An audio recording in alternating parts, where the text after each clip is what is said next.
Good evening, everybody. I hope everybody's having a great evening. Hey, Jody, how's it going? Hey, Anthony. Hope you guys are having a great evening. Not normally posting this late, my live videos, but have had a very productive, very hectic day. I won't get into what all went on. It's all good in the end. But my topic today is how to handle the pressures, stay together, go apart, and what about the aftermath?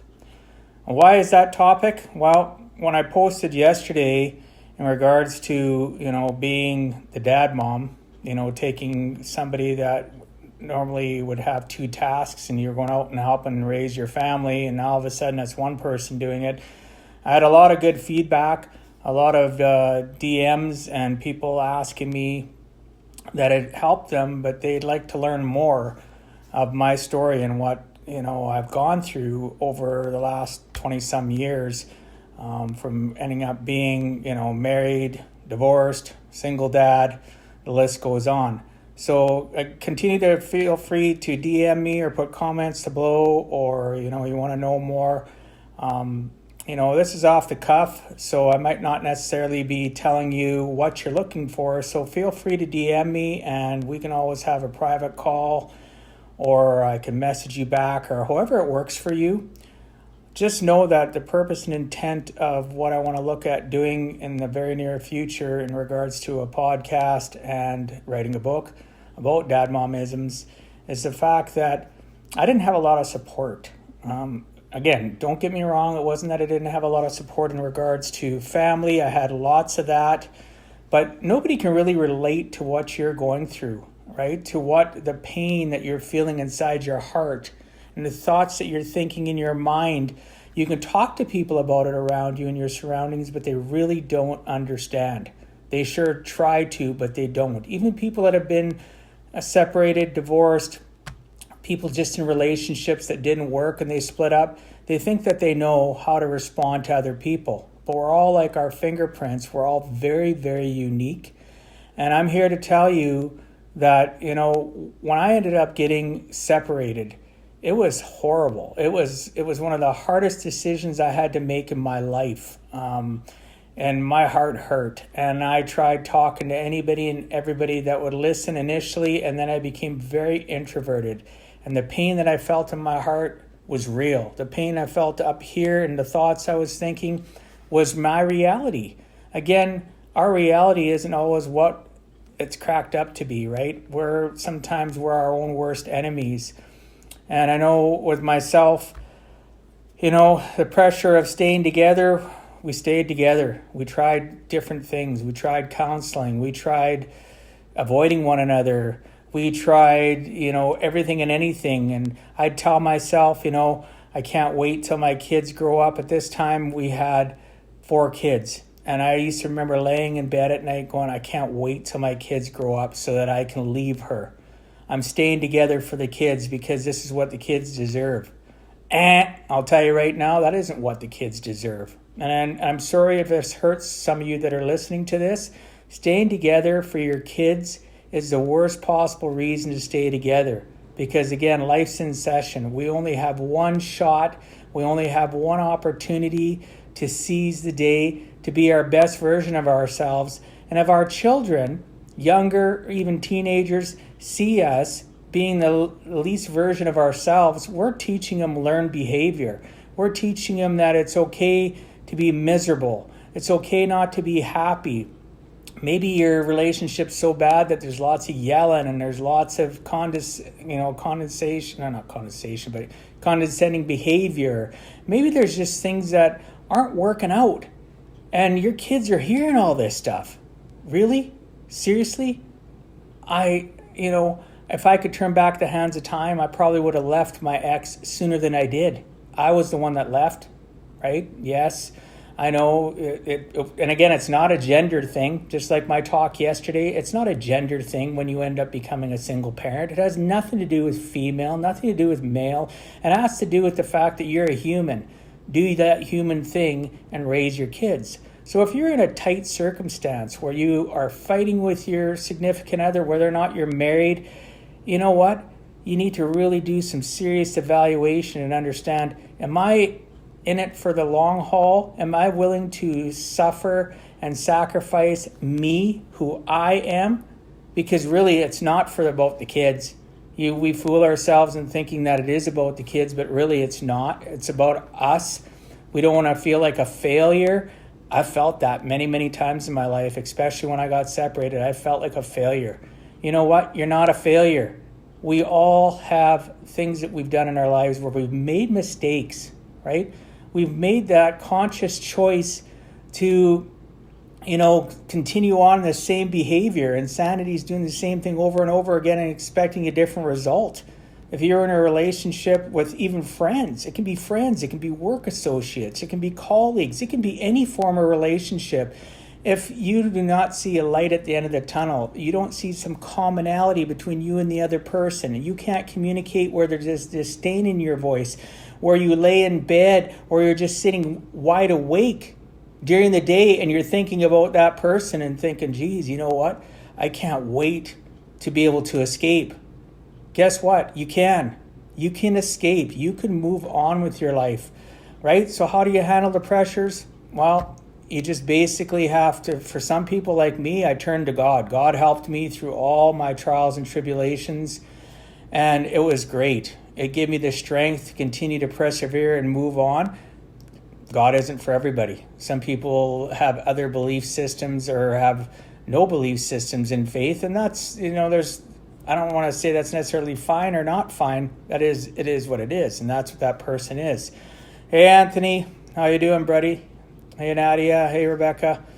So bottom line, today we have a responsibility to be healthy ourselves, right? Our 6 inches and in our heart.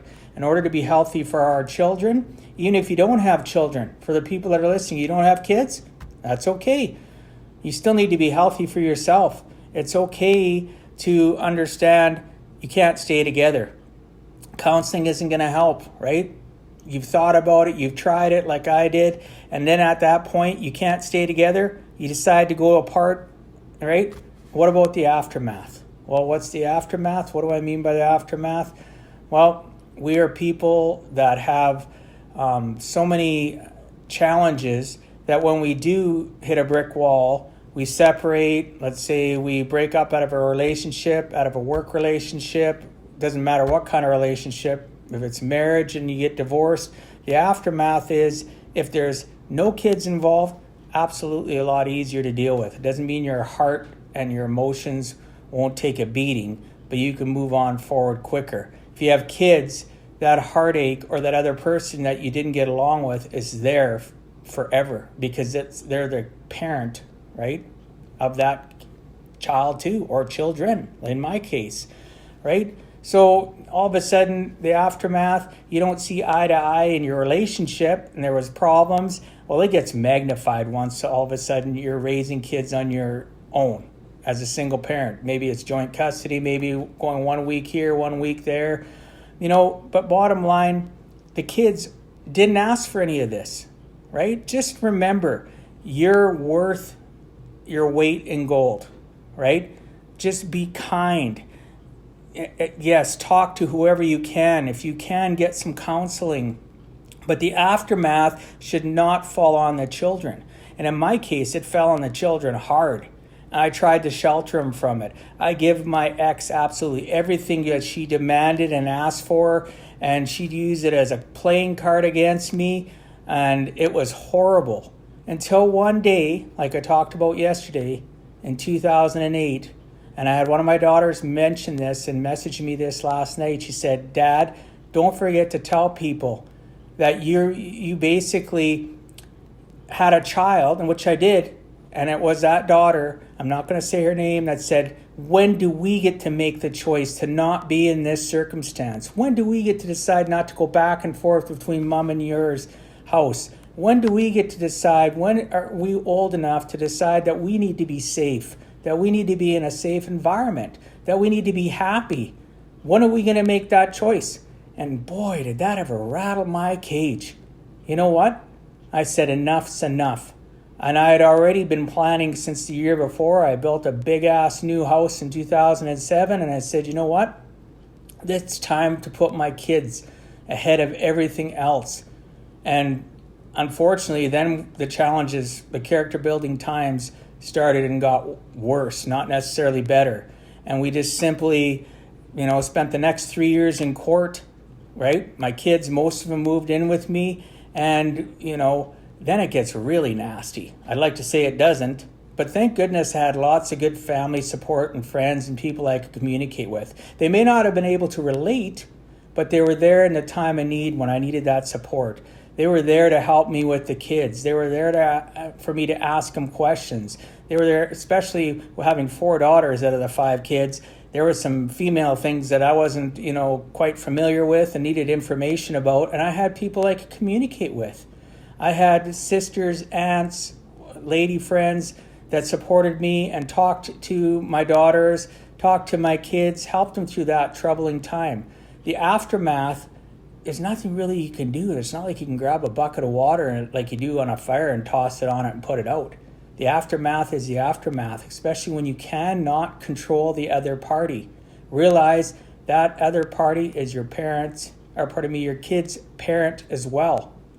Now, if it is so severe that that other parent is a detriment, right, such as it was in my case for my kids, the biggest mistake I made is I waited too long. I should have done something sooner. I shouldn't have let the committee of I shouldn't have let society dictate the fact that, it's better to stay together. It's better for the kids. What a broke-ass mentality. And for those that are hearing me say that have said that to me, I'm sorry, but that's a broke-ass mentality. You do not stay into any form of relationship if it harms you. It harms, if it's a kid relationship in regards to marriage where it harms them. You need to understand it's carpe diem, seize the day. You need to worry about, your children. And you need to learn when to walk away, because guess what? Them being in a broken home isn't any healthier than them being in a home that is split apart through separation, divorce. Being in a job is the same sort of circumstance. If you're miserable at your job, why are you staying at that job and putting yourself through that? Obviously, you need to stay there to pay bills, but what are you doing to better yourself or change your life so you can break that relationship, right? There's no real aftermath in regards to that, but bottom line, you need to understand that we need to, as a society, realize that separation, divorce, the aftermath is a real thing, right? It is real. There's nothing you can do to escape it except for the fact that life's in session. Make the right choices. Like, I wish I could even begin to tell you the things that I went through from the period of time of getting married to the period of time of getting divorced, what my children and I went through. Then when the divorce happened and the kids were going back and we had joint custody, all the issues and challenges I had trying to protect and save my kids, making choices and decisions and giving in on things that I should have never done, because long term it did not help my children. It did not give them the strength and the fortitude that they really needed, right? All it did was make it so that when I would drop them off, they got to a point where we don't want to go back. Do we have to go back? Seriously? There's no this in the house. There's no that in the house. There was no structure. There was nothing for the kids. And it got to the point the last couple of years, I'd have to drop off groceries. I'd have to pick them up when they were outside on the street crying because they got kicked out of the house, and they'd come be with me, and then they'd get manipulated again. And it's just unbelievable. But just trust me when I say, do you know what? You need to make a decision. How are you going to handle the pressures? Who are you going to plug into? Who's going to help you through that, right? Who's going to mentor you so that you can stay whole for yourself and then for others around you? Because if you're not whole, you're not doing the right things for your family, your kids. You're not doing the right things, even if you don't have kids. Remember, don't forget, you're important. And if you don't have your shit together, how can you have your shit together for other people?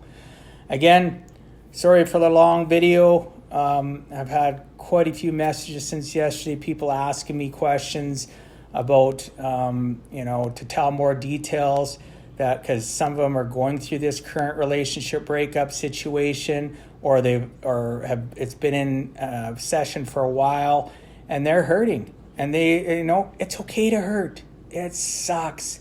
I wish I could give you the magic elixir to take away your pain.